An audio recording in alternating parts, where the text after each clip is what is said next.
on the face of this earth in our churches, he is thinking to himself, oh, crud. She's going to ask me to, how can I get, oh, you didn't say that.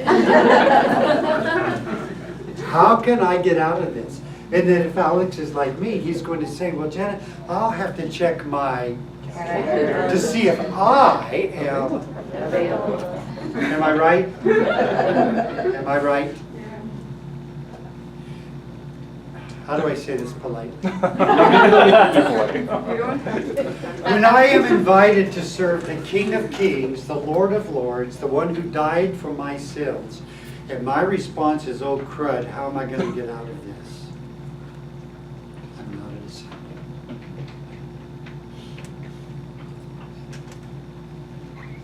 I have a question. Yes, ma'am. How do I know God is? Very good, because you remember the three activities we talked about, reading the Bible, prayer, and fellowship? Those are the three basic ways that we get to know God intimately, because you see, my purpose in reading now becomes, I'm reading this word, I'm spending time, I'm moving very slowly, and I'm asking myself the question, what am I learning about my God as I'm reading this right now? And I look at every reading of the Word that this is God speaking right now directly to me. That's my attitude when I sit down with the Word. I say, Lord, what is it you want to show me about yourself and about me? And as I read that Word, I'm saying, Lord, wow, this is how you treated this people. This is what you did. And I meditate on that. And I say, Lord, through reading your word, I want to get to know you. Because this is God's love letter to us, isn't it? This is him saying, I give this to you so that you will get to know me, how to get along with me, and what I desire from you.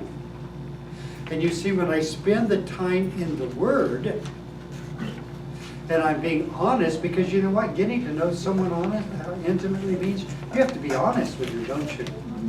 And so I'm honest, and I look at this and I read it and I say, Lord, that is not a part of my life. That has not yet happened in me. For some, it may be as you read the word that you say, Lord, I have never received you as my personal Savior. I've never asked you to forgive my sins. Come into my life and be my Savior. And that's the beginning step of that intimate relationship, isn't it? And then as I read the Word and I stop and I pray, then I'm honest with the Lord. And I say, Lord, this isn't me yet. And I need this. And then as I get to know Him intimately, I begin to say, I love His Word, I love Him. And one day you realize I love Him passionately. Passion. That means I want to serve Him. Now, I'm glad you asked the question because I have to be honest with you.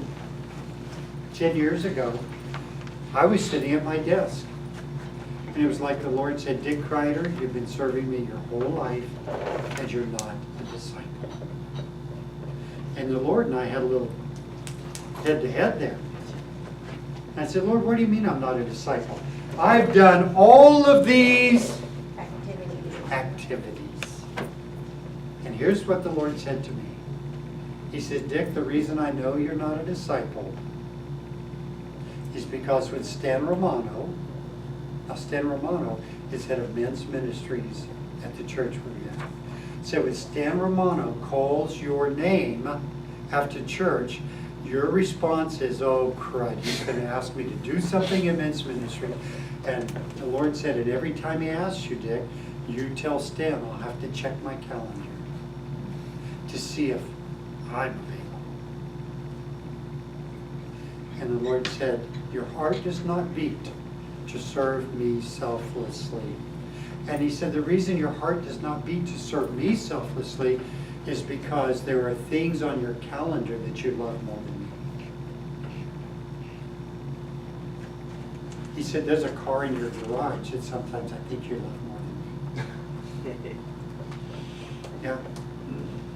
And the Lord said, the reason that you don't love me passionately is because all the years of reading this, you never had the desire to get to know me intimately. And the Lord said, this is your opportunity. And sitting at my desk, I said, you're right, Lord. I said, Lord, here's my problem. My problem is this is my world that I live in. And it's all about me. And once in a while, I let you stick your head in. I want to live in your world. So it's all about you. And once in a while, I do some things for me. And the Lord said, now I have your attention. So if my response to serving the King of Kings is how do I get out of this, then I have to examine my own heart and say, am I yet a disciple or am I a churchgoer? See the difference there? Big, big, big, big difference. And you know what? I've been in church my whole life and nobody ever told me this. No one ever explained it to me. I didn't know it. And the Lord spoke to me as I was teaching through what I'm sharing with you, and He said, you're not a disciple. And boy, when you become a disciple, everything will change. And you know what changed? My heart was transformed, and I wanted to serve Him before I took care of any of my own personal needs. And so our children's pastor at our church left, and the new children's pastor came in, and she called me on the phone. She says, hi Dick, this is Michelle. I said, hi Michelle, how are you? How are you getting adjusted to, being children's pastor, blah, blah, blah, blah. She said, yeah. She said, listen, I know you're really busy, and I know that you go around teaching all that stuff. And I said, stop, Michelle. I said, you're getting ready to ask me to do something, and you're treating me like it is an intrusion on my schedule.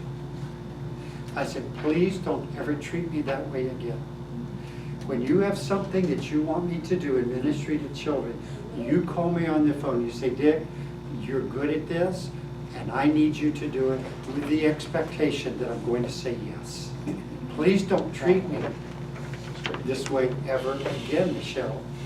Tell me what you need, and I want to be there to do it for the Lord. Let me belabor this a little more and share with you something that happened at my church. I went to a man in my church, an older guy. His name is Ed. I said, Ed, I need you in my class next Sunday. You are going to be King Nebuchadnezzar's sorcerer. You're going to read that part in the Bible that the sorcerer said. He says, I can't do that. I said, yes, you can. Yes, you can. He says, I'd say, we'll have a little costume for you.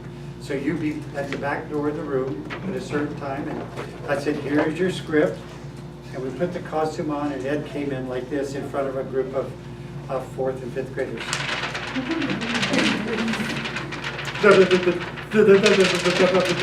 And he stuttered over every word that he said. It was like he went, whew. And he walked out of the room, and we finished Sunday school. We went to worship service, and following worship service, I went over and I said, Ed, thank you so much for coming in there and doing that. And this man looked at me, and here's what he said. He said, Dick, he says, I have been in this church most of my life, and today was the first time I got invited to the party. That's what he said. I asked Ed to do several things after that. And every time I did, he would say to me, yes, thank you for inviting me to the party. Should it not be that every time I walk into a classroom of kids, I look at like we are having a party for the King, and I get to be in charge of the party for a little while. That should be my attitude, shouldn't it? That should be my attitude. And you know what? It doesn't happen just like overnight. And it's not natural because the enemy doesn't want us to have a heart. The enemy says, take care of you first, and if there's a little bit left over, give it to God. Do what you want to do with your time first. If there's a little bit left over, and they beg you enough, you can teach Sunday school. That's what the enemy says. But God says, no, no, no. Make me first, and then your life would be full of joy. Then you won't be able to wait. You want to get to the party early in hopes that some of your kids are there and you can spend time with them. Yep. That is what it is about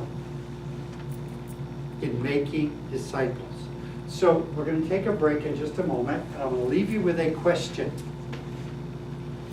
And you can ponder this while we stretch and maybe grab something else. And this is, can I make a disciple if I am not a disciple? Can I show you, can I show a group of children, can I show the kids in my house, can I show them what it means to know God intimately if I don't? Can I demonstrate to the kids in my class what it means to love God passionately if I don't? And will they see a heart that beats to serve God selflessly if it's not happening? They won't. So what I discovered is I can't make disciples if I am not a disciple. Let's take a break. And we'll come back. So there's more coffee outside, snack. Really thanks Jolie. She made a lot of snacks for us. So it's homemade, it's organic. What time should we come back? Let's come back at 10. 10 o'clock, back here. Okay, so go to the restroom, stretch a little bit. And we're going to finish teaching faith. Okay.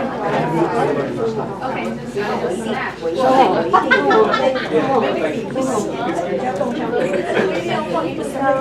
How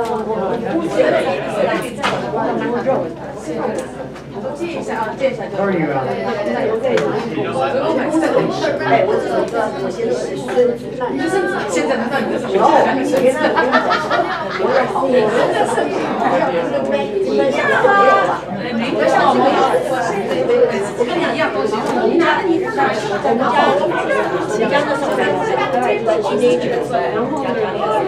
I was going to